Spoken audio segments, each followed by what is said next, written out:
हिमाल स्टिल प्रस्तुत गर्दछ कार्यक्रम तमसुमा ज्योतिर्गमय।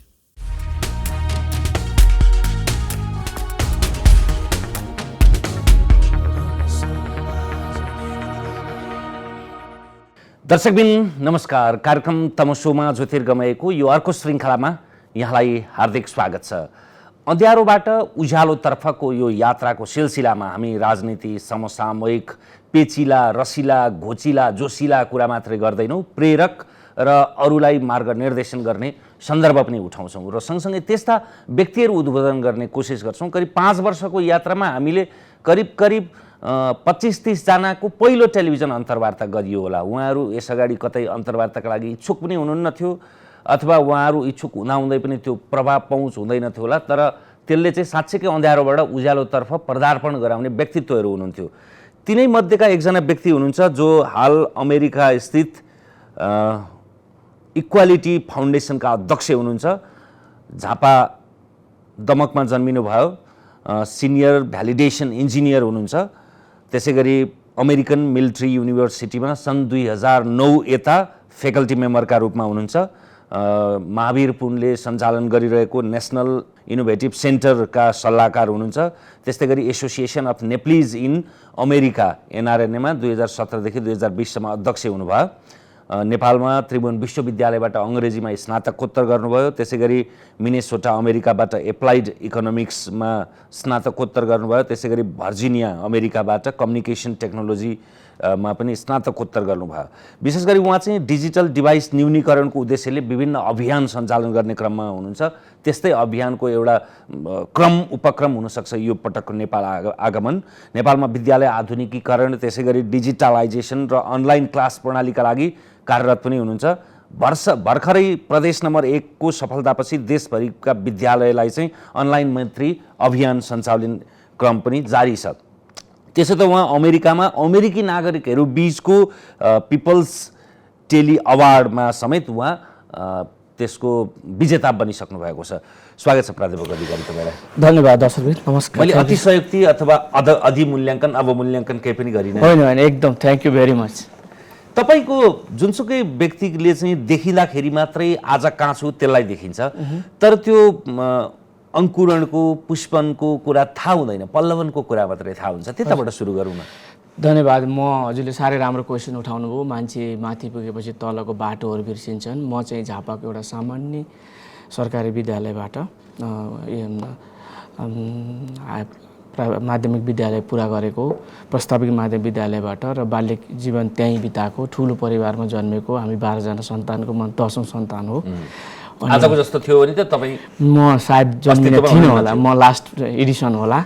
अनि त्यही जीवनमा अब सङ्घर्ष गर्ने क्रममा जे अगाडि आउँथ्यो त्यसैलाई एउटा अवसरको रूपमा लिएर अगाडि बढेँ। अनि महेन्द्र मोरङबाट इन्टरमिडिएट गरेर ब्याचलर यहाँ काठमाडौँबाट गरेर, तर एलोङ द रोड जहिले पनि म रिसर्चमा अथवा टिचिङमा इन्भल्भ हुन्थेँ। मैले 18 वर्षको हुँदा दमक बाध्यता पनि हो हाम्रो। म पनि काठमाडौँ आएर सुरुमा 4-5 वर्ष पढाएकै हो नि, पढाउने त्यो थियो। अनि तर अवसरहरू थियो। दमकमा पनि मैले दमक क्याम्पस पढाउँथेँ, हाई स्कुल राम्रो गरेँ, इन्कम राम्रो थियो, तर यसले कहिले पनि सेटिस्फाइड भइएन। अनि काठमाडौँ आएँ, म यहाँ perfect language and tuition centre चलाउँथेँ, देशकै सबभन्दा ठुलो इन्स्टिट्युसन चलाउँथेँ। 20 वर्षको पनि थिएन, तर कता कता खाली थियो। अवसरको खोजीमा जाउँ मेरो लागि यो चाहिँ होइन है भन्ने हो, यो चाहिँ बाटो मात्रै हो, सायद गन्तव्य होइन, यो मेरो डेस्टिनेसन होइन, यो एउटा मिन्स मात्रै हो। अनि यसलाई ब्रेक अवे, यसलाई पछाडि नेक्स्ट गयो भने के एचिभ हुन्छ कि भन्ने सवालमा भाग्यको लहरमा भाग्यवश त्यहाँ पुगेको छ। र मेरो जीवन चाहिँ एकदमै हम्बल बिगिनिङ छ। जो एभरेज नेपालीहरू, मेरो मभन्दा धेरै दक्ष साथीहरू यतै छुट्नु भएको छ।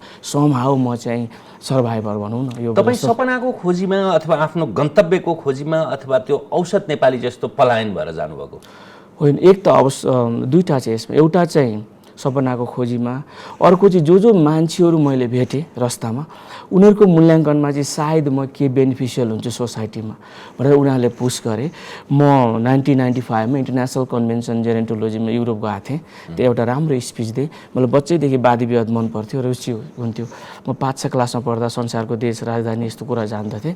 अनि त्यो एउटा राम्रो 3 मिनटको स्पिच दिएँ मैले इन्टरनेसनल कन्भेन्सनमा। अनि आई वाज 20-21। उनीहरूले भने तिमी यस्तो देशबाट आएको, यस्तो सानो उमेरको मान्छे, यस्तो बोल्छौ, तिमी त बरु अमेरिका गएर पढेर देशलाई के हुन्छौ भनेर उनीहरूले नै भिसा मिलाएर मलाई अमेरिका पठाइदिए। मलाई चाहिँ भेटेको मान्छेहरू पनि समहाउ प्रभावित भए त्यो बेलामा, त्यसले केही एउटा हेल्प गर्यो मलाई अगाडि बढ्नलाई चाहिँ। त्यसपछि अब एभरेज नेपालीको जिन्दगी इमिग्रेन्ट भएर एउटा विद्यार्थी जीवन भयो। अनि विद्यार्थी जीवनमा आफ्नै खालका समस्याहरू हुन्छन्। There is no option, survive हुनै पर्यो। अब हाम्रो यहाँबाट सपोर्ट गर्न सक्दैन। Somehow I got lucky, मैले जिआरई राम्रो गरेँ अनि ग्रेजुएट स्कुलमा एसिस्टेन्टसिप पाएँ, त्यो स्कलरसिपमा पढ्न पाएँ मैले वहाँ। मेरो म्याथ र इङ्ग्लिस बेसिकली राम्रो थियो। वहाँ पुगेपछि थाहा भयो मेरो दुइटै राम्रो रहेन रहेछ। खालि हामी चाहिँ एन्सर मात्रै निकाल्दो रहेछौँ, बुझ्दो रहेन रहेछौँ। तर त्यहाँ अनि पढ्ने अवसर मिल्यो, त्यसले चाहिँ अनि मेरो लाइफमा अलिकति टर्निङ पोइन्ट लियो। जस्तो अब पढाइ पनि तपाईँकोबाट विविधता छ क्या, अघि मैले भने नि यो विरोधाभास पनि छ, विविधता पनि छ। तपाईँ आर्मी मिलिट्री युनिभर्सिटीमा पनि तपाईँ फ्याकल्टी मेम्बर हुनुहुन्छ, अब यता इकोनोमिस्ट पनि हुनुहुन्छ, उतापट्टि तपाईँ इन्जिनियर पनि हुनुहुन्छ, आइटीमा पनि तपाईँको रुचि छ। मेरो मेरो इङ्ग्लिसमा डिग्री छ। अनि त्यस पछाडि यहाँबाट म त्यसैको रोजीरोटी गर्थेँ। अमेरिका गएर म इकोनोमिक्स पढेको, म पिएचडी गरेँ इकोनोमिक्समा, फर्किने गरी गएको। मेरो ड्रिम चाहिँ इकोनोमिक ट्रान्सफर्मेसन ल्याउन सकिन्छ पोलिसी मेकिङ मार्फत भन्ने ड्रिम थियो। तर पछि उहाँ बस्दा गर्दै जाँदा सर्भाइभलको लागि टेक्निकल विषय पढ्नु परेकोले इन्जिनियर चाहिँ मेरो बाध्यताले पढेको, खुसीले होइन। कोरमा 20 वर्षदेखि म इन्जिनियर काम गरेँ पनि कोरमा म इकोनोमिस्ट हो र अमेरिकन मिलिट्री युनिभर्सिटीमा म इकोनोमिक्सै पढाउँछु। फ्याकल्टी मेरो करिकुलमहरू मास्टरमा पढाइ हुन्छ त्यहाँ, र कोरमा चाहिँ म इकोनोमिस्ट हो। त्यो आइटी भनेको इन्जिनियरिङ भनेको चाहिँ टेक्निकल विषय हो, यसको लागि त्यति धेरै इन्ट्रेस्ट चाहिँदैन। सर्भाइभलको लागि, भिसा बनाउनको लागि, ग्रिन कार्ड बनाउनको लागि त्यो गरियो। तर रुचि चाहिँ म इकोनोमिस्ट हो कोरमा, आफूलाई भन्नुपर्दा। अमेरिकनमा चाहिँ अमेरिकन मिलिट्री युनिभर्सिटीमा त्यहाँ त उनीहरू यति चुजी हुन्छन् रणनीतिक रूपमा। संसारमा अमेरिकाको रक्षा बजेट भनेको संयुक्त राष्ट्र सङ्घका 193 देशमध्ये 192 देशको एकातिरको रक्षा बजेट राख्ने हो र अमेरिकाको एकतिर राख्ने हो भने अमेरिकाले जित्छ। उसको रक्षामा, डिफेन्समा त्यो स्तरको लगानी छ होइन। अनि त्यसैको मिलिट्री युनिभर्सिटीमा तपाईलाई विश्वभरि उनीहरूका अमेरिकी क्याम्पहरूलाई पढाउने प्रयोजनका लागि तपाईँ नियुक्त हुनुभयो, यो कसरी सम्भव हो? यो अमेरिकामा चाहिँ त्यहाँ र हाम्रो यहाँको समाजमा एउटा के फरक छ भने, जस्तै भोटिङ राइट थिएन पहिला अमेरिकनहरूलाई, तर उनीहरूलाई डिग्रीमा पिएचडीहरू मार्टिन लुथर किङहरूको थियो। एबिलिटीलाई चाहिँ उनीहरूले मान्यता दिन्छन् र फ्री कम्पिटिसन गर्छन्। यहाँ जस्तो भनसुन लाग्दैन, त्यो ओपन कम्पिटिसन थियो। एउटा पिएचडी अथवा 2टा मास्टर भएको मान्छे, अनलाइन पढाउने मान्छे चाहिन्छ भनेर खुल्ला कम्पिटिसनमा। अब म माइनोरिटी थिएँ, समहाउ अब आई गट लकियरसम्म मैले इन्टरभ्यू पास गरेँ। र त्यहाँ चाहिँ मिलिट्री भएर यहाँ जस्तो बस्न पाइँदैन, त्यहाँनिर जिआई बिल भन्छ। उनीहरू पनि पढ्नुपर्छ, सरकारले पढ्ने अवसर दिन्छ। र म चाहिँ पढाउने फ्याकल्टीतिर छु, किनभने जसले पढ्छ अनलाइन हो। मेरा सबै मिलिट्री विद्यार्थीहरू अलमोस्ट अल फाइटर्स अथवा एब्रोडमा सबमरिनमा बस्छन् अथवा संसारभरि छन्। र मेरो क्लास ओपन र इन हुन्छ, ओपन हो। कसैको सन्डे भएको हुन्छ, कसैको स्याटरडे भएको हुन्छ, कसैको मन्डे भएको हुन्छ। ग्लोबलको सबै आवरमा म एभाइलेबल छु, तर म आफ्नो आवरमा मात्रै काम गर्छु। त्यसकारण यो चाहिँ फ्री कम्पिटिसनले हो। र अमेरिकनहरूबाट हामीले एउटा सिक्ने कुरा चाहिँ एबिलिटीमा उनीहरू कम्प्रोमाइज गर्दैनन्, मेरिट बेस हो, त्यसको एउटा फ्याक्टर हो। त्यो छानिनुको अगाडि तपाईँको त्यो एउटा सोझोपन, त्यो एउटा निर्दोषपन अथवा त्यस्तै किसिमको उत्तर दिए त्यस्ता संयोगहरू पनि थिए कि? त्यो एउटा क्वेसन चाहिँ थियो, त्यस्तो थिएन। तिमी विदेशबाट आएको, तिमी नेटिभ होइनन्, तिमीलाई ल्याङ्ग्वेजको पो समस्या हुन्छ कि भनेर एउटा क्वेसन सोधेको थियो उनीहरूले मलाई। फ्री कम्पिटिसनमा त त्यस्तो हुँदैन। मैले भने त्यो हुनसक्छ, म तर I know what I don't know, मसँग डिक्सनरी छ, तर म इङ्ग्लिसमा आफूलाई क्यापेबल सम्झिन्छु भने। सो यसमा चाहिँ मेरो जहाँसम्म लाग्छ दखलको आधारमै हो, किनभने 9-10 जनाले बोर्डको हुन्छ क्या इन्टरभ्यू अमेरिकामा चाहिँ। अनि त्यो एकजनाले डिसिजन गर्दैन, पोइन्ट दिएको हुन्छ, अनि एकजनाले समराइज गरेर भ्यालु एडेडबाट रिजल्ट निकाल्छन्। त्यहाँनिर एकदमै हायरिङ प्रोसेस फेयर हुन्छ त्यहाँ। तपाईँको त्यसो भए मिलिट्री युनिभर्सिटी भए पनि तिनीहरूलाई डिफेन्स पढाउने होइन, इकोनोमिक्स पढाउने? माइक्रो र म्याक्रो पढाउने हो, इकोनोमिक्स पढाउने। उनीहरू अमेरिकाका मान्छेहरूको एउटा समस्या के छ भने उनीहरू आफ्नो देशभित्रै संसार हो। त्यहाँ मेरो बच्चाहरू, तपाईँको बच्चाहरू हुर्के भने उनीलाई आउट नलेज हुँदैन। जति मलाई यहाँ बस्दा संसारको कुरा थाहा थियो, उनीहरूको त्यहाँ हुँदैन। उनीहरू आफ्नो डेली जे चाहिन्छ नि, जे पढ्छन् त्यो 100% पारङ्गत हुन चाहन्छन्। र म चाहिँ माइक्रो र म्याक्रो इकोनोमिक्स पढाउँछु, बेसिक लेभलको, इन्ट्री लेभलको। किनभने ल संसार मार्केटिङ कहाँबाट सुरु हुन्छ, पर्फेक्ट कम्पिटिसन हो कि होइन। अब यो उनीहरूले मेन चासो चाहिँ अमेरिकनहरूलाई कम्पेरेटिभ ट्रेडमा छ क्या। जस्तै $1 थाइल्यान्डमा कति आउँछ, कोरियामा कति आउँछ, अमेरिकामा के आउँछ, इन्डस्ट्री कहाँ खोल्दा बेटर हुन्छ, त्यो ट्रेड डेफिसिट हो यस्तो कुरामा उनीहरू एकदम भ्यालु दिन्छन्। हामीले किन्दा किन अमेरिकनै सामान किन्नुपर्छ, किन चाइनिज किन्नु हुँदैन, लाइक द्याट। अब तपाईँको सबभन्दा बढी रुझान भएको क्षेत्र इक्वालिटी फाउन्डेसन, यो फाउन्डेसन के हो? यो इक्वालिटी भनेको एउटा यसको मिनिङ पनि एउटा समानता हो। यो भनेको अब मैले वहाँ पुगेँ अनि वहाँ पुग्दाखेरि मैले उहीँ कम्प्युटर सिकेँ, उहीँ गाडी सिकेँ र म गाडी कुदाउने भएँ। अहिले म गाडी कुदाएको 25-26 वर्ष भयो, तर 10% भन्दा बढी गाडीको फङ्सन जान्दिनँ। स्टार्ट गरेर कुदायो, जति जरुरी छ। त्यस्तै कम्प्युटर पनि मैले बाध्य भएर सिक्नु पऱ्यो, किनभने डिजिटल तरिकाले त्यहाँ पढाइ हुन्छ। र मैले सोचेँ भनेपछि त मौका पाउँदा त जसले पनि गर्दो रहेछ। यो अवसर चाहिँ किन हामी अहिलेदेखि स्कुलको बच्चाहरूलाई नदिने? अहिले पनि कतिपय ठाउँमा मलाई सानो बेसिक कोडहरू कम्प्युटरको आउँदैन, कहिलेकाहीँ बेसिक गाडीको फङ्सन आउँदैन, किनभने बच्चादेखि सिकेको छैन नि त, काम चलाउ गरेको। अनि बच्चैदेखि यो कुराहरू एक्सपोजर दियो भने कति सफल हुन्छ। म अमेरिकामा मेरो साथीहरू छन्, इङ्ल्यान्डबाट आएको, अस्ट्रेलियाबाट आएको, उनीहरूलाई बेसिक सबै कुरा आउँछ, खास थिम आउँदैन। मलाई चाहिँ थिम आउँछ, कहिलेकाहीँ बेसिक कुरा आउँदैन, किनभने मेरो परवरिश फरक छ नि त। त्यस कारण क्लासरुमबाटै बच्चैदेखि यो कम्प्युटरको access, digital literacy, online education दिन पाइयो भने अहिलेको बच्चाहरूलाई ग्लोबल एक्सपोजरमा एक्सेस बढी हुन्छ भन्ने छ। अनि फेरि यो ट्रेनिङ, टेक्निकल कुराहरू सिक्न सजिलो हुन्छ सर। त्यसको आधारले मैले आफैलाई आफै त्यो ठाउँमा राखेँ।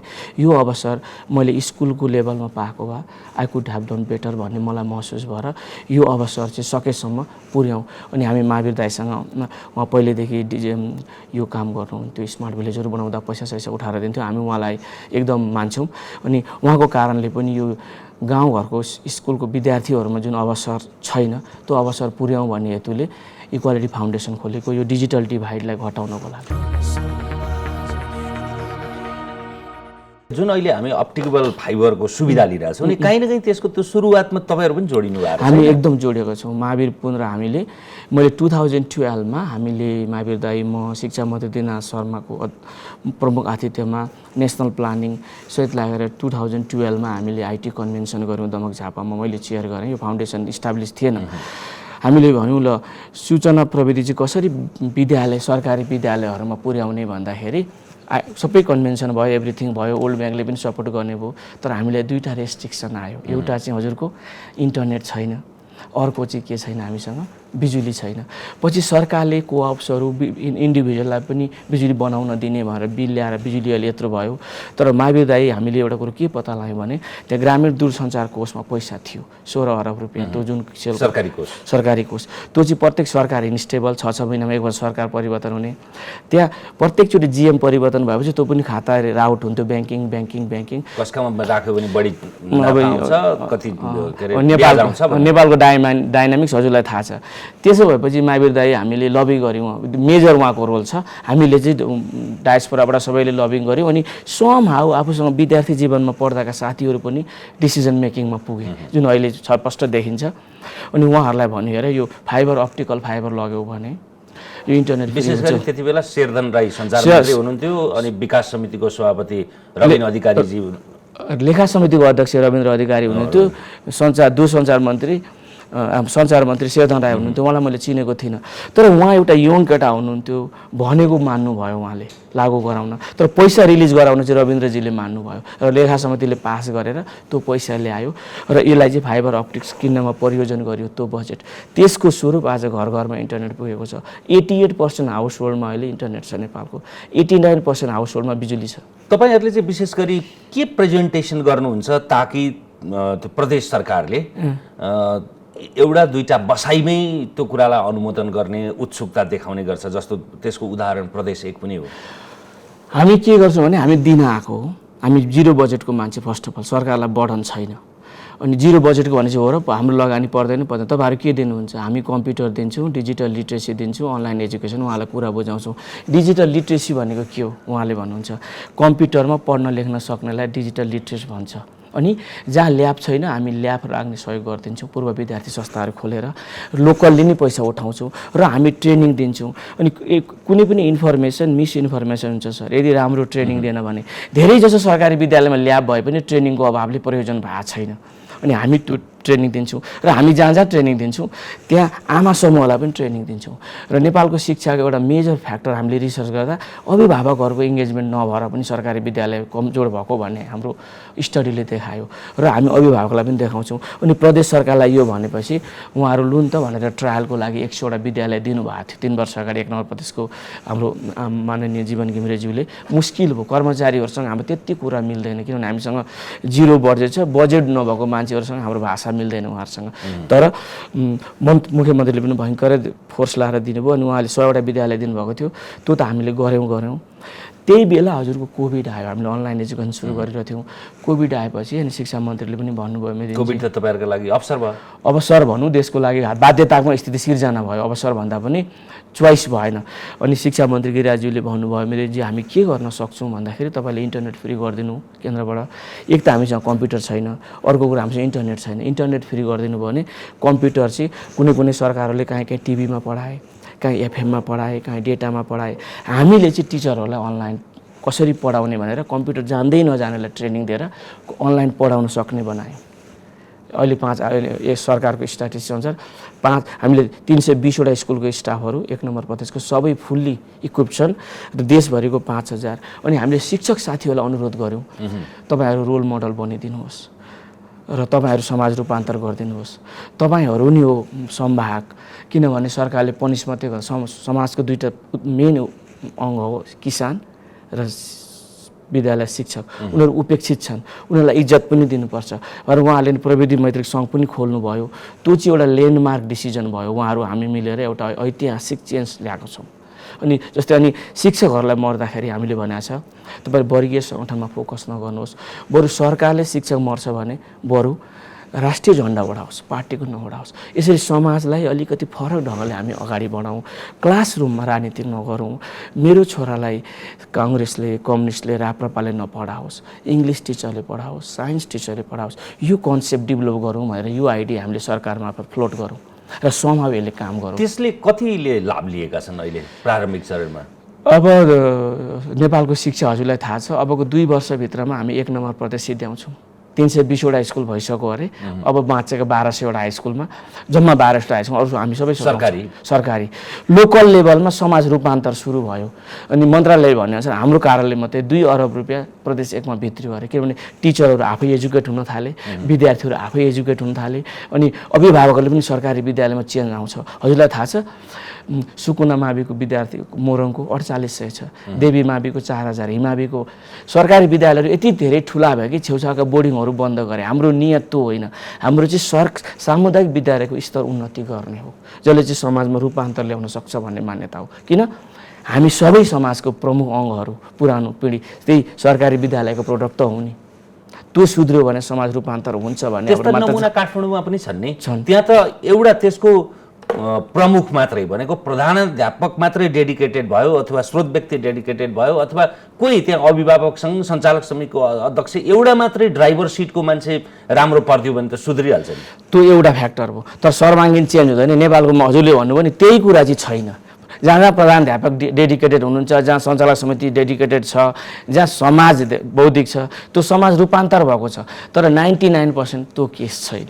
प्रधानाध्यापक राम्रो भएको ठाउँमा समाज रूपान्तर भएको छ। तर काठमाडौँका धेरै विद्यालयहरू सबैभन्दा अव्यवस्थित अत्यन्त दयनीय स्थितिमा हामीले पायौँ सर यहाँ भ्यालीभित्रका विद्यालय चाहिँ, किनभने यहाँ प्रायः ब्रोकन फ्यामिलीका एकदम निम्न स्तरका बच्चाहरू पढ्दा रहेछन्।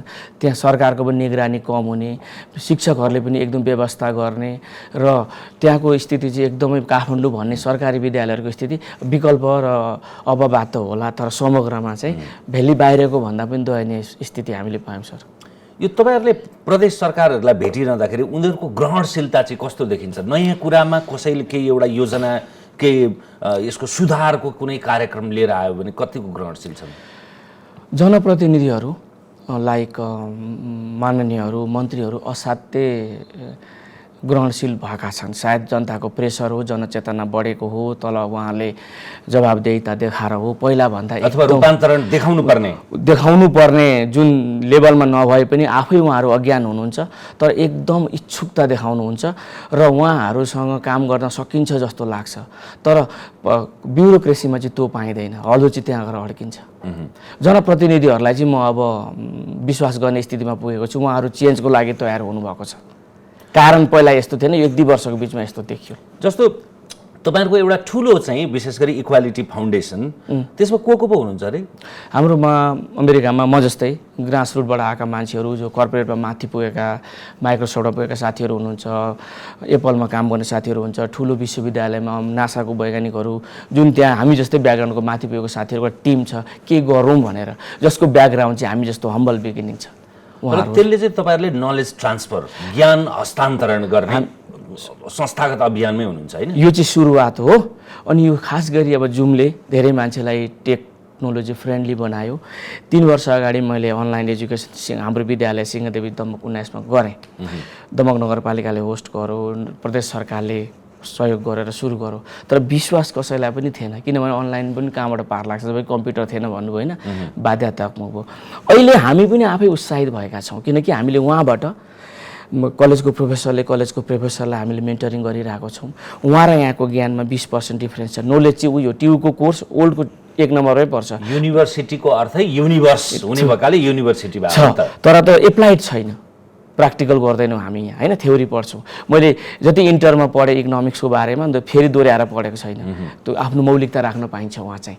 अनि उहाँ हाई स्कुल पढाउनेले यहाँ हाई स्कुल पढाउँछौँ। अनि उहाँ हाम्रो हुर्केका बच्चाहरूलाई अहिले गाउँ जाउँ भनेर हामीले सुरु गरेका छौँ। अनि तिनीहरू चाहिँ आफ्नो उमेर मिल्दोसँग आएर 3 महिना बस्छन्। कसरी? कि मामा घरतिर जानु पर्यो, कि आफ्नो मूल घरतिर जानु पर्यो। अनि समाज रूपान्तरमा अनि उहाँ हुर्केको ब्याचलर गरेको बच्चाले गर्दै गरेकोले त्यही उमेरकोले आएर यहाँ पढाउँदा 1 to many 1 to 1 भन्ने रिलेसन भयो नि। समाज रूपान्तरको यताकाले उहाँको आधुनिकता शिक्षण, उताकाले यहाँको संस्कार संस्कृति उद्भव आफ्नो पुर्खा पुर्खेौली थाहा पाउँछ। तिनीहरूको नाम मैले गेस्ट एम्बासिडर राखिरहेको छु, किनभने यहाँबाट सबै कल्चर उनीहरू सिकेर लाँदैछन् उता। अनि उनीहरू आफू आएका छैनन्, हाम्रो आउने बच्चाहरू साथीभाइको टोली लिएर आउँछन्, अमेरिकनहरू लिएर आउँछन्। र उहाँको संस्कारको के फरक। अनि जति पनि यहाँ आए बच्चाहरूले के भन्यो भने, हामी त हाम्रो बाबुआमालाई बेकारमा गाली गर्दा रहेछौँ, हामी त यस्तो प्रिभिलेज लाइफ, बाबुआमाको लाइफ त डाँडा पाखा रहेछ, जुत्ता नलाइकन एसएलसी पास गरेको रहेछ, मेरो मम्मीलाई मैले अग्ली भन्नु त बेकार रहेछ, उनीहरू त त्यो इतिहासको लागि त एउटा पृष्ठभूमि बोकेर आएको मान्छे। म पो समाजको रूपान्तर गर्ने नायक हो, त्यसकारण म चाहिँ अब यो समाज रूपान्तरको नायक हो भनेर त्यो आएर पढाएर मात्रै फर्किँदैनन्। त्यो उनीहरू पढाएका जति पनि विद्यार्थी छन् 300-400 त्यो विद्यालयका, सबैको लाइफमा उनीहरूले आफ्नो कनेक्सन क्रिएट गरिरहेका छन्। र समाज त्यो उहाँको समाज र यहाँको समाज हामीले जोड्ने प्लान गरिरहेको छौँ। अनि अर्को चाहिँ जस्तै हजुरले नलेज ट्रान्सफर भन्नुभयो, म एउटा आइटी रोजगारीको लागि आइटीतिर लागेको म पनि। नर्मली एउटा आइटी इन्जिनियरको तर्फ 8-10 देखि 10-12 हजार डलर हुन्छ क्या बेसिक। त्यो 3 देखि 6 महिनाको कोर्स हो, ट्रेनिङ गऱ्यो भने। यहाँ हाई स्कुलका बच्चालाई 6 महिना ट्रेनिङ दियो भने त्यो कोर्स पास गर्छन्। क्लाउड भनौँ, डेटाबेस भनौँ, यो भनौँ, त्यो हामी उहाँबाट अहिले हामीले टेक गुरु भनेको छ। 20,000 भन्दा बढी हामी नेपाली इन्जिनियरहरू छौँ, जसको ब्याकग्राउन्ड मेरो जस्तो हम्बल छ। उनीहरूलाई तिमीहरू हाई स्कुलको बच्चाहरूलाई डेली किन मेन्टरिङ नगर्ने भनेर हप्ताको 1 चोटि 2 चोटि गर्दै त्यो टेक्निकल अमेरिकामा रहेका नेपाली अथवा नेपाली मूलका 20,000 इन्जिनियर तपाईँहरूको नेटवर्कमा जोडिनु भएको छ। सबै हामी नेपालीहरू एउटै त हो नि, जोडिए नजोडिए पनि भोलिन्टियर नेपालीहरू सबै हामी अर्कालाई के गर्न चाहन्छौँ देशमा। सिस्टम मात्रै छैन आउने, त्यो सिस्टम चाहिँ इक्वालिटी फाउन्डेसनले दिएको छ। र हामी क्रमशः सबैलाई ट्रेनिङ गर्दै त्यो अनलाइन जब जस्तै बेङ्गलोर गयो भने त्यही जब ल्याएर 2,000-3,000 डलरमा बेच्छन् ठुल्ठुलो इन्फोसिस टाटाहरूले। त्यो जब हामी अनलाइन जब यहीँबाट नेपालमा गाउँमा ल्याउने कोसिसमा लागेको छौँ। माइक्रोसफ्ट मेरो साथी हुनुहुन्छ डाक्टर नवीन खनाल, एप्पलमा हुनुहुन्छ हाम्रो Jagan quality senior engineer Jagan Khanal. हामी सबै यस्तै ब्याकग्राउन्डका मान्छे हो। हामी कर्पोरेटमा माथि पुगे पनि, म आफै मिलिट्रीको एउटा प्रोफेसर हो, मल्टिनेसनल कम्पनीमा काम गर्छु। यो एक्सपोजर हामी क्लासरुममा ल्याउन चाहन्छौँ सर। जबकि हाई स्कुलमा हामीले एक्सपोजर पाएको भए के हुन्थ्यो, यो एउटा विद्यालयबाट 10 जनाको मात्रै लाइफ चेन्ज भन्यो भने त समाज सुरु भयो नि चेन्ज हुने। त्यो मान्यता हामी राख्छौँ इक्वालिटी फाउन्डेसन। त्यसको दुईटै पाटो हुन्छ दार्शनिक रूपमा भन्दाखेरि। तपाईँ हामीले त्यस्तो पाएको थियो भने यस्तो नहुन सक्थ्यौँ, कुड बी। हजुर, किनभने होइन त्यो एउटा एकदमै स्वाभाविक कुरा हो। तपाईँले एउटा एकदमै अवसरमा पाएको प्रतिष्ठित बाबुआमाको छोराछोरी हेर्नुहोस् र औसतका हेर्नुहोस्, त्यसको नतिजा के देखिन्छ हो। त्यसैले अवसर भनेको खोज्ने हो कि प्राप्त होस् भन्ने कुरा यसका चाहिँ बडा विरोधाभासपूर्ण उत्तरहरू छन्। स्वाभाविक रूपमा एउटा विकासक्रमका दृष्टिकोणले हेर्दाखेरि अवसर हुनु राम्रो हो, तर ढुङ्गा फोडेर पनि पिपल उम्रिन्छ। त्यसैले त्यो कुरा चाहिँ त्यो तर समग्रमा जस्तै 10+2 सरकारले ल्यायो नि, त्यसले ठुलो चेन्ज ल्यायो। जति पनि अहिले अमेरिकामा युरोपमा बाहिर निस्केको बच्चाहरू छन् टेक पढ्नेहरू, टेक्नोलोजीमा मेडिकलमा, यो 10+2 को योगदान हो। सानो पोलिसीले पनि धेरै कुरा चेन्ज ल्याउँदो रहेछ एक्सपोजर। त्यो चाहिँ हामीले महसुस गरेको कुरा हो। र हामी अहिले जुन नलेज ट्रान्सफरमा लागेको छौँ, यहाँको युनिभर्सिटीमा हेर्नु न, साइन्स एन्ड टेक्नोलोजी कोर्सहरूमा युनिभर्सिटीलाई पनि हामी हेल्प गर्नलाई हाम्रो महासचिव डाक्टर भण्डारी यहाँ गण्डकी युनिभर्सिटीमा बोलाएर आउनु भएको छ। 2 वर्ष यहाँ पढौँ, 2 वर्ष अमेरिका पढौँ, हो यस्तो एक्सचेन्ज प्रोग्रामहरू हामी सेटअप गर्दैछौँ। एउटा नेपालको एजुकेसनलाई ग्लोबल एक्सपोजर दिउँ। करिकुलम हामी चलाउँदै, हामी एजुकेसन दिने मान्छे होइन, हामी ट्रेनिङ र मेन्टरसिप दिने मान्छे हो। अनि हामी वर्कसपहरू चलाइदिन्छौँ। के गर्दाखेरि एउटा नलेज ट्रान्सफर इजी हुन्छ। त्यस्तै यहाँ जस्तै हिन्दू धर्मको बारेमा भयो, बुद्धको बारेमा भयो, हजुरहरू जस्तो जर्नलिजमको बारेमा यो नलेज पनि डायस्पोरामा पनि चाहिएको छ। यसलाई पनि उता ट्रान्सफर गर्छौँ। हाम्रो मेकानिजम चाहिँ भेहिकल बोथ वे हो। तपाईहरुको लक्ष्य चाहिँ कति वर्षमा कतिलाई चाहिँ त्यो नलेज ट्रान्सफर गर्न सकिन्छ भन्ने हो त्यो उद्देश्य, त्यो महत्त्वाकांक्षा नि सही।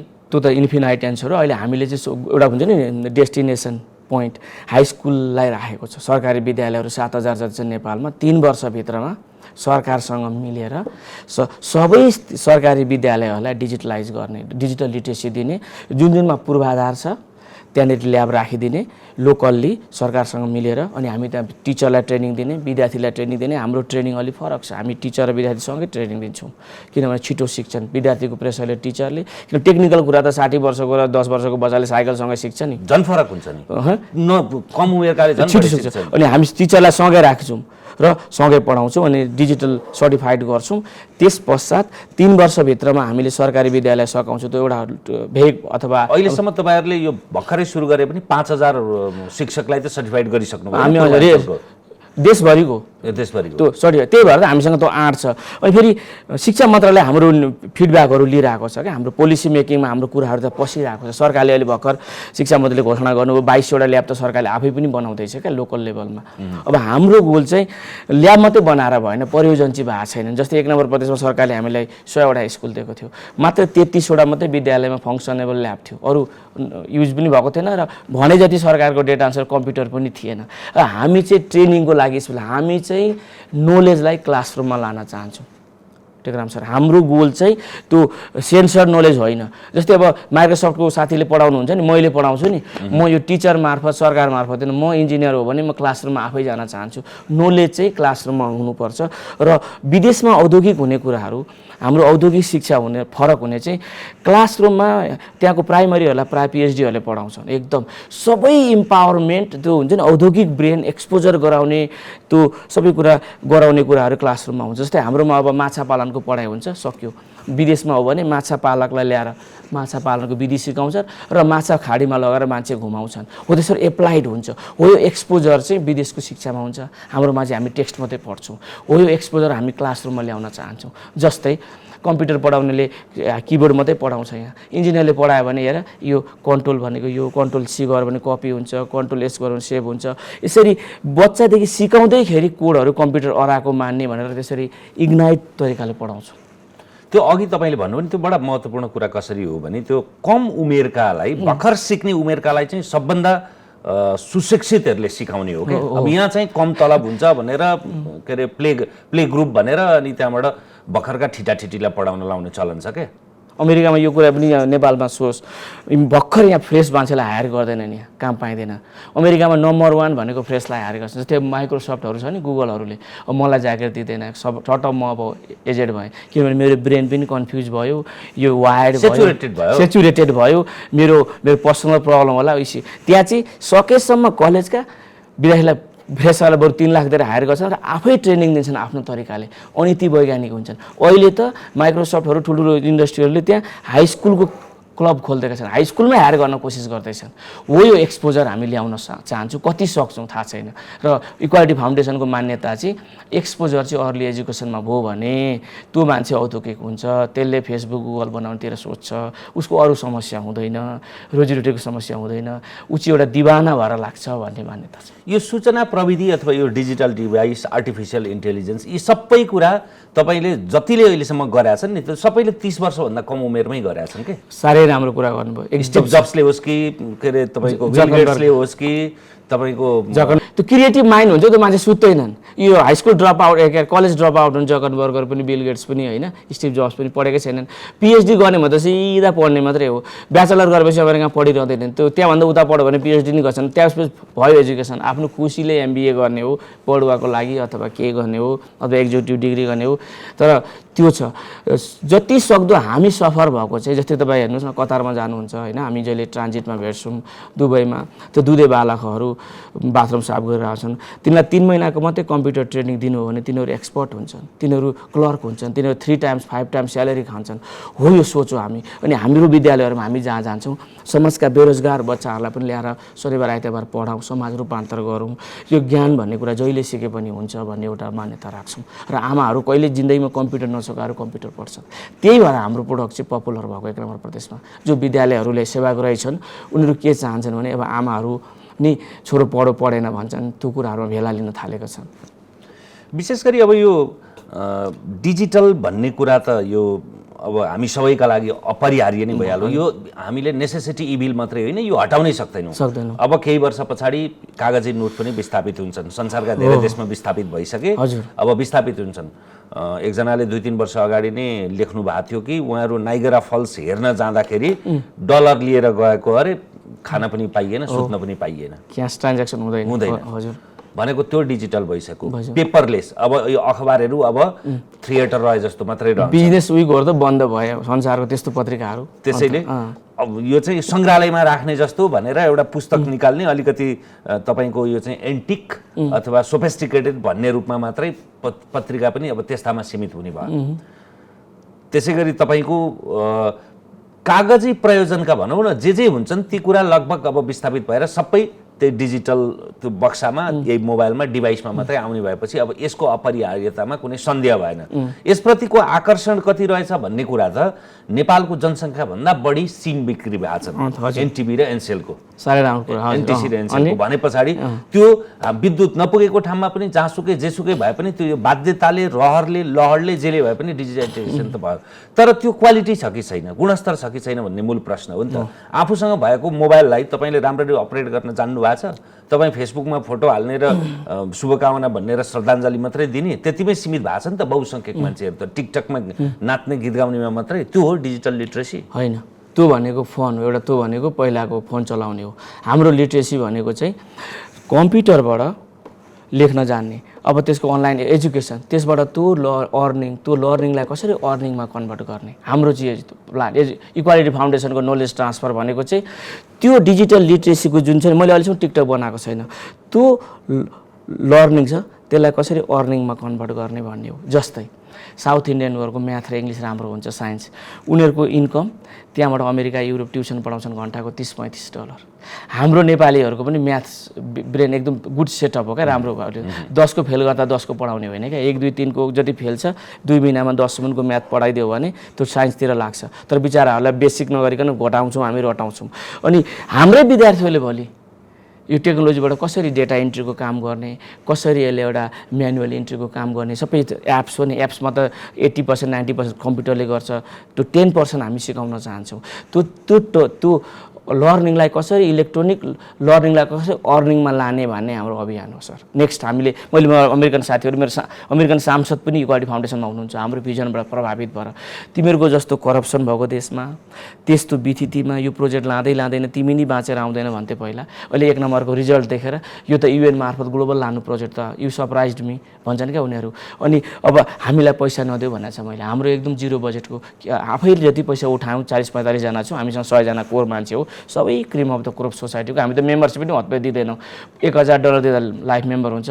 पैसा चाहिँदैन, कमिटमेन्ट चाहिन्छ हामीलाई। हाउ कमिटेड यु आर, तिमी समाजको लागि के गर्न चाहन्छौ भित्रदेखि भने मात्रै 3 चोटि 4 चोटि इन्टरभ्यू नले हामी लाइफ मेम्बर पनि दिँदैनौँ कमिटेड इक्वालिटी फाउन्डेसनमा किनभने तिमी कमिटमेन्ट चाहियो नि हामीलाई अब हामीले चाहेको चाहिँ के हो समाज रूपान्तर गर्दाखेरि भने हामी अब साथीहरू एकजना अर्को डक्टर हुनुहुन्छ उहाँ नेपाल आउँदै हुनुहुन्छ हामी म आफै अब 6 महिना यता बस्न सक्छु हामी समाजलाई केही दिनको लागि जानेको कुरा बाँड्दा मल्टिप्लायर इफेक्ट हुन्छ भन्ने मान्यता राख्छौँ र यो टिकटक चलाउनु यो भनेको फन हो फेसबुक चलाउनु फन हो यही फेसबुकमा लाग्ने सबै नेपालीहरू 1-1 घन्टा टेक्नोलोजी सिके भने नि अबको 5 वर्षमा एउटा आइटी हब हुन्छ हैन मैले मेरो चिन्ता नि त्यसैमा हो के तपाईँ जति बढी सुविधा छ नि एउटा दियो मात्रै हुँदा एउटा कुपी मात्रै हुँदाखेरि मान्छेले मजाले पढ्न पाउँछ किनभने ऊ त्यसमा ध्यान केन्द्रित हुन्छ कन्सन्ट्रेट गर्छ तर तपाईसँग 4 वटा बत्ती हुनुभयो भने यताको आएको बत्तीले यता छाया पर्छ यताकाले यता छाया पर्छ तपाईको आँखा तिल मिलाउँछ धेरै कुरा उपलब्ध हुनु भनेको पनि त्यो उपलब्धि नभएर अभिशाप हुन जान सक्छ के तपाईले यो राम्रो कुरा गर्नुभयो जस्तै साइबर बुलिङ यताउता हुन्छ र हामी चाहिँ अभिभावकहरूलाई सेन्सर गराउँछौँ जस्तै अब जुन एप्सहरू दिन्छौँ स्कुलहरूमा जान्छौँ नि होइन इन्जिनियरहरूले यो कुराहरू नगर्नु जस्तै एउटा कान एकाडेमी भन्ने छ त्यहाँ मान्छेले सेल्फ लर्निङ इलेक्ट्रिकल लर्निङ हुन्छ नि पिएचडी सम्मको नलेज बच्चाहरूले अलिकति स्मार्ट बच्चाले आफै सिक्छ क्या यदि यो प्रोसेस उसले एप्लिकेसन एक्सेस पायो भने त्यो किनभने सेल्फ लर्निङ हो नि त त्यसलाई अर्निङमा चाहिँ कसरी कन्भर्ट गर्ने हो यो एक्सपोजर हामी दिइरहेको छौँ र बच्चाहरूलाई चाहिँ जसले फोन चलाएको छ त एडिक्ट जस्तै भएको छ नेपालको सोसाइटी साना बच्चापछि मोबाइल नछोड्नु चाहिँ खाना खाँदैनन् होइन यो मेरो घरको पनि समस्या त्यही छ तर अब यसलाई कसरी डाइभर्ट गर्ने त पहिला बच्चाहरूलाई घरमा राख्न सकिँदैन थियो होइन जतिखेर बाहिर खेल्थ्यौँ हामी हुलो भित्र आइज कति बेला घर आइछ भन्ने टेन्सन हुन्छ अहिले कति बेला खेल्न गइदिन्छ अब अहिले घरै छोड्दैनन् बच्चाहरू त्यो सोसाइटीको एउटा स्ट्रक्चरल चेन्ज भयो यसलाई स्ट्रक्चरल चेन्ज भन्छ अब यसलाई हामीले रूपान्तर गर्नको लागि अब जस्तै आउट एक्टिभिटिज जस्तै म आफै पनि प्रोफेसर हो अनलाइनको होइन 14 वर्ष भयो मिलिट्रीको हाई स्कुलमा चाहिँ अनलाइन एजुकेसन सही होइन उनीहरू इन्भाइरोमेन्ट बच्चाहरू बाहिर फिजिकल्ली नै एक्टिभिटी हुनुपर्छ यो चाहिँ अल्टरनेट मोडल मात्रै हो एजुकेसनको यो अनलाइन एजुकेसनले चाहिँ ट्रेनिङको मात्रै हो हजुरले अब 3 महिनाको ट्रेनिङ दिएर डेटाबेसको यहाँ 100 जनालाई मैले इटरीमा ट्रेनिङ दिएर फर इक्जाम्पल दमक झापामा अनि उनीहरूलाई $20 अथवा $50 दिनको काम मिलाइदियो भने यो त समाजमा रूपान्तर त आयो नि त हो यो एक्सपोजर हामी ल्याउन यो टेस्ट गर्न चाहँदैछ स्कुलमा अमेरिकामा चाहिँ ठुल्ठुलो कम्पनीहरूले स्कुलहरूमा कलेजहरूमा ल्याबमा काम दिन्छ क्या यस्तो इन्टर्नसिपहरू ल्याबैमा अब हामी यहाँ जम्मैमा त ल्याब त्यत्रो खालको छैन अब कुनै ठाउँमा 50 जना 100 जना विद्यार्थी भेला पाएर काहीँ 100 जना टिचर भेला पाएर त्यसरी त कर्पोरेट एक्सपोजर हामी दिन खोजिरहेछौँ अब म उहाँ गएपछि यो नलेज ट्रान्सफर त्यसै अर्निङमा यसलाई इम्प्लोइमेन्टमा हामी कन्भर्ट गर्न कोसिस गरिरहेको छौँ संसार देखियो पढियो विदेशीलाई पनि पढाइयो पैसा पनि कमाइयो हजुर तर त्यो मातृभूमि प्रतिको त्यो प्रेम सद्भाव त्यो ऋण तिर्ने अथवा त्यो मन चाहिँ भड्किरहन्छ होला होइन तपाईँ एउटा प्रतिनिधि पात्र हो म त एउटा म्यासेन्जर मात्रै हो निन्द्रा चाहिँ लाग्दैन किनभने त्यहाँ गएर 1950s 55 60 देखि गएका मान्छेहरूलाई मैले चिन्ने मौका पाएँ म जुन संस्थाको अध्यक्ष थिएँ एएनए भन्ने त्यो 1983 मा सुरु भएको उहाँहरू चाहिँ 1950s 60s 70s मा गएर खोलेको संस्था हो क्या उहाँ प्राय सबै दाइहरू रिटायर हुनुहुन्छ म प्रेसिडेन्ट हुँदाखेरि हाम्रो संस्थाको एभरेज एज 61 थियो क्या प्राय उहाँहरूको कसैको 2टा 3टा मौजा रौतहटमा छ वीरगञ्जमा मुन्डा घर छ राजविराजमा पुरा 100 बिघा जग्गा छ अनि उहाँहरू वेल अफ हुनुहुन्छ तर उहाँहरूलाई शान्ति छैन कसले कहाँ भेट्दा झानेको दाल खान पाउँथ्यो गुन्द्रुकको अचार खान पाउँथ्यो अनि कागतीको अचार मिस हुन्छ र उहाँहरूले भन्नुहुन्न तर एक खालको अशान्ति के छ भने हो त्यो वीरगञ्जको मुन्डा घरमा कहिले गएर बस्ने समाजमा हामीले यत्रो फर्टाइलमा केही गरेनौँ त्यो समाजको लागि यहाँ त अमेरिका त वेल अफ छँदै थियो बच्चालाई लगानी गर्यो बच्चा पनि फर्केर गएन भने एउटा विरक्ति छ बच्चाले त झन् भाषा पनि बिर्स्यो संस्कृति पनि बिर्स्यो अनि हामी चाहिँ त्यो विरक्तिलाई हेरेर जुन हाम्रो मेन्टरहरूले भने हामीले सायद गल्ती गऱ्यौँ कि भनेर हाम्रो एकजना डाक्टर विष्णु पौडेल मेन्टर हुनुहुन्थ्यो उहाँ अमेरिकन राष्ट्रपतिहरूको एडभाइजर एकदम एक्सेसफुल हुनुहुन्थ्यो पहिलो अध्यक्ष इक्वालिटी फाउन्डेसनको अनि उहाँ एक्सपायर हुनुभयो मैले जीवनमा अमेरिकाले धेरैचोटि नेपालमा मलाई राजदूत बनाएर पठाउन पनि खोजेको थियो तर नेपालको पोलिटिकल कारणले उहाँ आउनु भएन किनभने संविधान बनेन होइन अनि उहाँले पनि भन्नुहुन्थ्यो हामीले उमेरमा केही पनि गर्न सकेनौँ तिमीहरू चाहिँ फर्क है मलाई त भेटेको दिनदेखि नेपाल फर्क म पिएचडीको प्रोफेसर हो तिमी देशमा गएर केही गर भन्नुहुन्थ्यो अनि केही गर्ने स्थिति थिएन यहाँ त्यही भएर यो फाउन्डेसन खोल्यौँ अब हामीले लाखौँ आइटी जब क्रिएट गऱ्यौँ भने र समाजलाई एउटा नयाँ डिरेक्सन दियौँ भने केही चेन्ज हुन्छ कि भनेर अहिले हामी यही उमेरमा ढिलो हुनुभन्दा अगाडि लागेका छौँ। डक्टर पेसाको साथीहरू डाक्टरी छोडेर आउँदै हुनुहुन्छ यहीँ आविष्कार केन्द्रमा काम गर्न। अब कोही साथीहरू, एकजना मेरो प्रोफेसर साथी यहाँ पुल्चोकमा पढाउन आउनु भएको छ, निर्मल पौडेल, उहाँ पिएचडी गरेर अमेरिकाबाट फर्किनु भयो। अनि किन यहाँ आएर फर्किएको, समाजमा केही दिउँ भनेर। तर विडम्बना उहाँले पिसिएलमा जे पढेको कोर्स 20 वर्ष पछाडि पनि त्यही छ। टेक्नोलोजी कहाँ पुग्यो हो, यस्तो समाजमा करिकुलमहरू चेन्ज गर्नुपर्ने भयो। टेक्नोलोजी यति माथि आइसक्यो, सरकारले ध्यान पुर्याएन, त्यो घचघचाउने काम गर्छौँ। र म चाहिँ रिबेलियन होइन, म चाहिँ सिस्टम सुधार्न सिस्टमै घोष्नुपर्छ, थोर बहुत सिस्टम चेन्ज गर्नुपर्छ भन्ने मान्यता राख्छु। बागमती फोहोर छ, यो गनाउँछ मात्रै भनेर कराउने त धेरै छन्, तर त्यो भित्र नपसी त साफ हुँदैन। सोल्युसन ल्याउनु पर्यो नि। जस्तै मैले 1 नम्बरमा मेरो विद्यालय बनाएँ, अहिले नेपालकै एउटा मोडल स्कुल बनेको छ, तपाईँको त्यो बन्द हुन आँटेको थियो, केही त चेन्ज गरेँ नि त। काम जहिले पनि म के भन्छु भने म्याक्रो एप्रोच होइन, उद्देश्य के लिनु, उडिछुनु भनेर सानो काम आफ्नै गाउँबाट गरौँ। पल्ला घरको काकाको छोरालाई पैसा पठाइदेऊ, तल्ला घरको माइला बिरामी छ उसलाई पैसा, सानो सानो हेल्प गरौँ। त्यसले पनि समाजमा एउटा मल्टिप्लाई इफेक्ट गर्छ। हामीले के रोल मोडल बनाऊ, के हेल्प गरौँ भनेर यो नारा हामी लाउँछौँ। तपाईँले अब थुप्रै नीति निर्माता भेट्नुभयो, शिक्षकहरूको यो शिक्षाको क्षेत्रमा त ठुलो अभियानमै हुनुहुन्छ। हाम्रो नेपालको समस्या चाहिँ के जस्तो लाग्यो? किन यो अविकासको, पछौटेपनको के समस्या जस्तो? हजुर, मलाई ब्लन्टै भन्न दिनुहुन्छ होला होइन, कोही रिसाउनु भने ठिकै छ। हाम्रो नेपालको नम्बर 1 भनेको हामी नागरिक छैनौँ। हामी कुनै न कारणले कि पार्टीको मेम्बर छौँ कि वर्गीय सङ्गठनको सदस्य छौँ, नम्बर 1 हामी नेपालमा नागरिक भेटिँदैन। नम्बर 2 हामी फ्लप खाएको भनेको पोलिसीले। कुनै पनि नयाँ काम गर्नलाई यहाँ पोलिसीले छेक्छ। जस्तै अब हामी नेपाल त 5 वर्षमा सरकारले पोलिसी ल्यायो भने आत्मनिर्भर पनि हुन्छ र के अरे ट्रेड डेफिसिट पनि बन्द हुन्छ। कसरी? ल, कृषिजन्य उत्पादनले चाहिँ जुन बाहिरबाट आउँछ 300% हामीले टरिफ लगाइदिउँ। इन्डियाबाट आउने आलु 600 हुन्छ, हाम्रो 200 हुन्छ। अनि के अरे क्वालिटी कन्ट्रोल लगाइदिउँ एकदम स्ट्रङ तरिकाले कि विषादी खाना नेपाल नआओस्, त्यो एउटा भयो। अर्को कुरा, सरकारले नेपालमा भएको उत्पादनलाई ग्यारेन्टी गर्यो भने त डाँडा पाखामा जसले पनि फलाउँछ नि, हाम्रो त्यो नीति छैन। हामी चाहिँ सदनमा उफेर जति सक्दो अनुदान ल्याएर खाने भनेर एकदमै ब्रान्डेड बेगरको रूपमा अहिले संसारमा परिचित हुन आँटिसक्यौँ। हामी आफू उत्पादन गर्ने कुनै कुरा गर्दैनन्। जस्तै हजुरको पञ्चायत कालमा पनि त फ्याक्ट्रीहरू थिए, बाँसबारी जुत्ता थियो, हेटौँडा थियो होइन, कपडा कारखाना दर्जनौँ थिए नि, दर्जनौँ थिए, 3000 भन्दा बढी कारखाना थिए। कुनै सप्लाई कच्चा पदार्थको कारणले बन्द भए। जनकपुर चुरोट कारखाना कति चाहिँ प्राइभेटाइजेसन बन्द गराइए। अहिले सबै कन्ज्युमर मार्केट छ। जस्तै अहिले हामीले 1 नम्बरमा औद्योगिक बहस चलाएको छौँ। मुख्यमन्त्रीले कुरा बुझ्नुभयो कि हामी फुड प्रोसेसिङ इन्डस्ट्रीहरू ल्याउँ, कृषिमा आत्मनिर्भर हौँ र त्यसले टुरिज्मलाई बेस गर्यो भने 5 वर्षमा हामी आत्मनिर्भर हुन्छौँ। सरकारले पर्मिसन दियो भने 6 महिनाभित्रमा इलेक्ट्रिकल भेहिकल निर्माण हुन्छ नेपालमा, कार पनि मोटरसाइकल पनि। जस्तै अब म एउटा प्राविधिक मान्छे हो, हामी के मान्यता राख्छौँ भने यो भेहिकलहरू बाहिर जति हिँडेको छ नि, यो सबैलाई इलेक्ट्रिकल बनाउन सकिन्छ। तर टोयोटाले पक्का पनि महिन्द्राले त मान्दैनन्। सरकारले 5 वर्ष पुरानो गाडी इलेक्ट्रिकल बनाऊ भने त कम्पनीले आफै बनाउँछन्। सरकारले सोल्युसन दिनु पर्यो। हेर्नुहोस्, समोसामा आलु हुन्छ, त्यसलाई निकालो, डायबिटिज छ भने त्यहाँ मासु हालो भने त्यो चेन्ज हुन्छ। यसलाई प्रोसेस इन्जिनियरिङ भन्छ टेक्निकल पार्टमा। गाडीको इन्जिन मात्रै इलेक्ट्रिकल बनायो भने त फ्युल डिफिसियन्सी सिद्धियो। ट्रेडको हाफ पार्ट त्यहाँबाट टेक केयर हुन्छ। अर्को कुरा, आफ्नो लगानी छ नि, जस्तै हामी अमेरिकामा मकैको तेल खान्छौँ। एउटा मकैको घोगालाई बारीमा 1 रुपियाँ पर्छ, त्यसलाई पोलेर बेच्दा 20 रुपियाँ पर्छ। त्यसको रक्सी बनायो भने त्यसको भ्यालु 30 रुपियाँ हुन्छ। त्यसको तेल बनायो भने त्यसको भ्यालु 50 रुपियाँ हुन्छ। यसलाई भ्यालु एडेड गर्नु पर्यो प्रोसेसरहरू।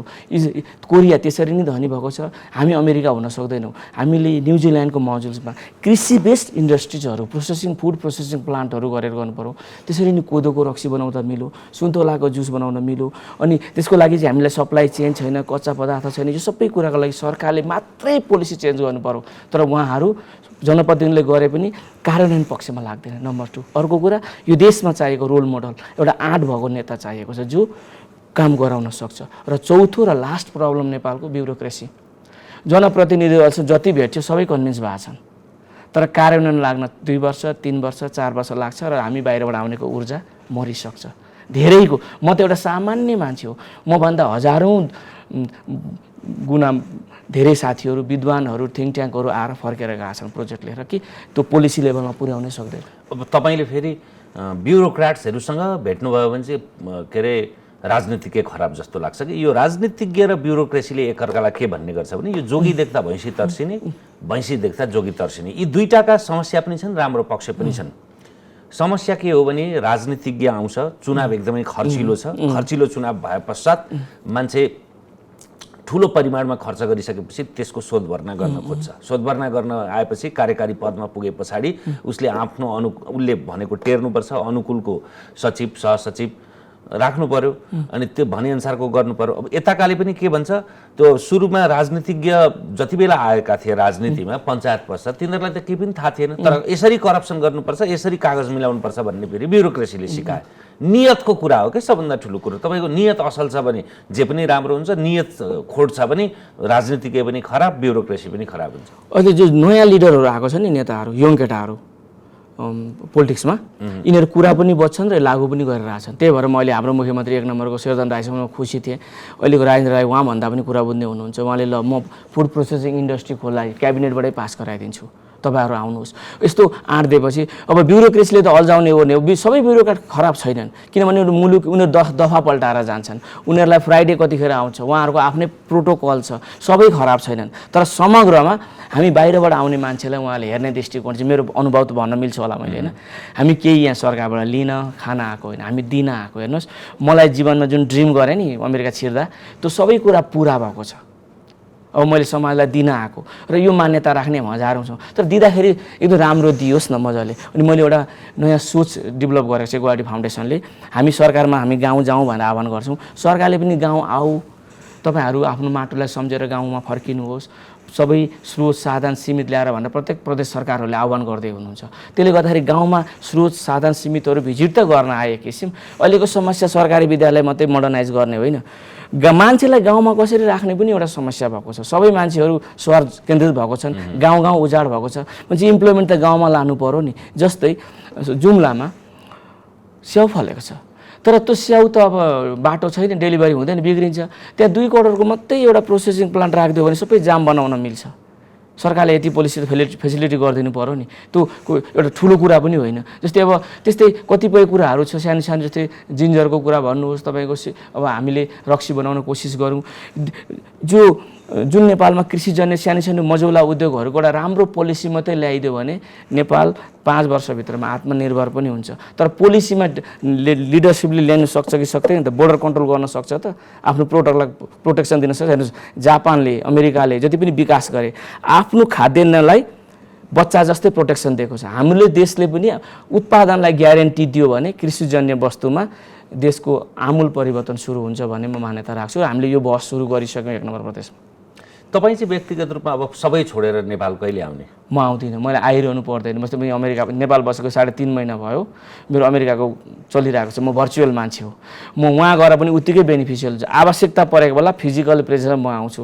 म अहिले हामी कहिलेकाहीँ ग्लोबल सिटिजन भन्छु, संसारै ग्लोबल सिटिजन भयो। आवश्यक पर्यो भने सधैँको लागि म आउन आज पनि रेडी, भोलि पनि रेडी। तर हामी वातावरण क्रिएट गर्दैछौँ। म जस्तै अब 150 जना मान्छे आएर यहाँ पोलिसी मेकिङमा चेन्ज ल्याउन सक्यो भने हामी सबै बसाइ सक्छौँ। तर अहिले चाहिँ एउटा इन्ट्री वी आर टेस्टिङ, केही चेन्ज भएको छ। जस्तै महावीर पुनले आफै सरकारसँग थाकेर आफै थाल्नु भएको छ। उहाँ त्यसै थाल्नु भएको होइन।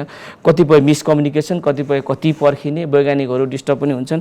तर म चाहिँ के मुभमेन्ट ल्याउँ र म चाहिँ अहिले जनप्रतिनिधि भएर चाहिँ बिस्तारै आशावादी भएको छु। तर म कमिटमेन्ट गर्दिनँ कहिले आउँछु भनेर। तर मेरो मन जहिले हिँड्छ, निन्द्रा लाग्दैन। सपना अहिले पनि नेपालीमा देखिन्छ। अनि अब हजारौँ मान्छेको लाइफ चेन्ज गर्न सफल भयो भने तपाईँलाई पनि मजा आउँछ नि। इन्ड अफ द डे मर्ने मतलब जुन मेरो अभिभावकहरू मेन्टरहरू हुनुहुन्छ अमेरिकामा, जुन उहाँहरूको फिलिङ छ कि म केही गरिनँ उमेरमा भन्ने, त्यो रिग्रेट नहोस् भन्ने मान्यता राख्छु।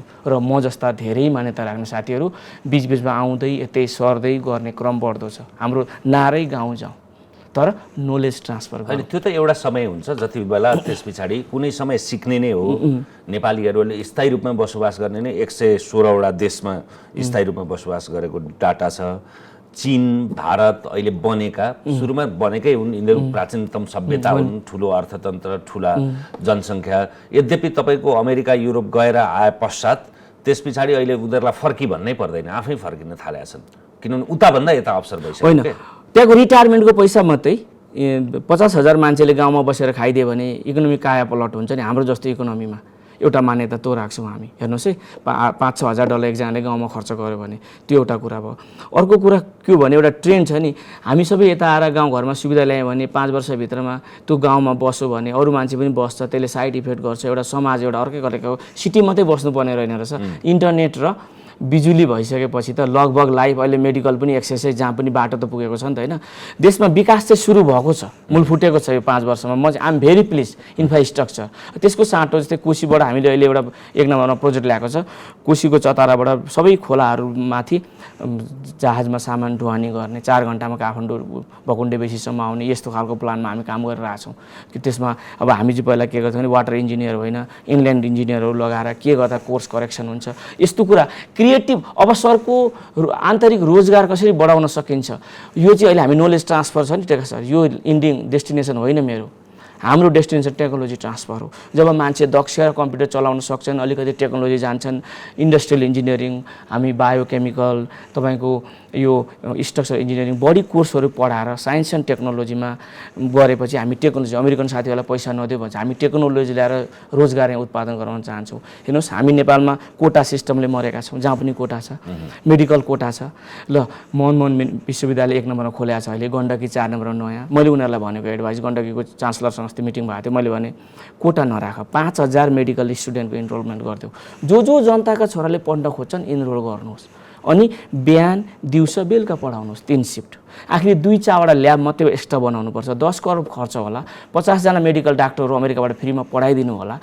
त्यो गर्नु भने त एटलिस्ट 4500 विद्यार्थी बङ्गलादेश अथवा पाकिस्तान इन्डिया गएर डाक्टर पढ्ने पैसा त अरबौँ पैसा त बच्यो नि त।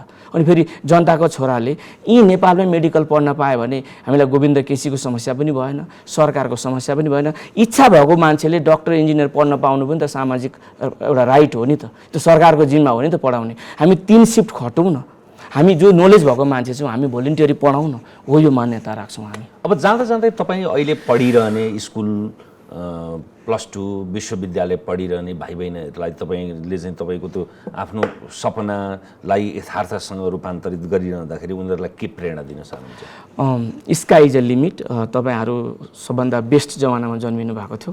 मलाई पनि के लाग्छ भने अहिले मेरो छोराछोरी भतिजाहरूको जीवन हेर्दा म 20 वर्ष 30 वर्ष अगाडि जन्मेछु कि जस्तो लाग्छ, किनभने हामीले ढुङ्गे एज त देखेनौँ, त्यहाँभन्दा 3टै खालको एज देख्यौँ, प्री कम्प्युटर, कम्प्युटर र अब आर्टिफिसियल इन्टेलिजेन्स होइन। 2030 पछाडि 90+% कामहरू रोबोटले गर्छ। प्रत्येकको घरमा एउटा रोबोट हुन्छ। म आफै कम्युनिकेसन इन्जिनियर हो। Nancy do like a tea, can I have a cup of tea भनेर मैले भन्यो भने would you like sugar or cream भन्छ। मेसिनले मान्छे जतिकै काम गर्छ।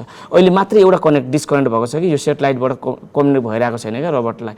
इन्टरनेटबाट जसरी कम्प्युटर पिसी चल्न थाल्छ नि, रोबोट चल्छ। सबैको घरमा एउटा पर्सनल रोबोट हुन्छ। सबै काम 99% काम यो रोबोटले गर्न थाल्छ। त्यस्तो आर्टिफिसियल इन्टेलिजेन्स यस्तो एजमा हुनुहुन्छ तपाईँहरू, स्काई इज अ लिमिट। अनि हामी नेपालको भनेर दुखी या गरिब देशको भएर तपाईँहरू अन्डर प्रिभिलेज फिल नगर्नुहोस्, किनभने अब नलेज एकदमै फ्री एक्सेस भइरहेको छ। तपाईँसँग विल पावर हुनुभयो भने you can do anything anywhere. किनभने तपाईँको कनेक्सन भनेको बियोन्ड ब्यारियर। तपाईँले अब यो बोर्डरले भिसाले रोक्दैन। अब हजुरले भन्नुभयो नि डिजिटल करेन्सी, अब डलर साट्ने दिन सिद्धि, अब यो युरो साट्नु पर्दैन, नलेज साट्ने पनि दिन सिद्धि। पैसा तिरेर हारबाटै गएर पढ्नुपर्छ भन्ने पनि छैन। त्यही करिकुलमहरू डाउनलोड गरेर हामी यहाँ पढ्न सक्छौँ। हो यो एक्सपोजरको हामीले मेन्टरिङ सुरु गरेको छ। र म अहिलेको पोलिटिसियन अनि अहिलेको समाजभन्दा पनि अहिलेको हाई स्कुलको विद्यार्थीहरूमा बढी इन्भेस्ट गर्न चाहेको चाहिँ यिनीहरूले चाहिँ देश चेन्ज गर्छन् भन्ने मलाई विश्वास छ। किनभने यिनीहरूलाई पोलिटिक्स पनि लागेको छैन। यिनीहरूलाई मात्रै हामीले राम्रो मेन्टरिङ गऱ्यौँ भने यसले चाहिँ यो पिँढीले चाहिँ हामीलाई विश्वको एउटा विशिष्ट नागरिक बनाउन हेल्प गर्छ भन्ने म मान्यता राख्छु। हस् Sambir Sumba, thank you very much. Thank you. हामीसँग हुनुहुन्थ्यो प्राध्यापक मेदिनी अधिकारी। आजलाई तमसुमा ज्योतिर्गमयको यो श्रृङ्खला यति नै। हेर्दै रहनुहोला AP1। नमस्कार।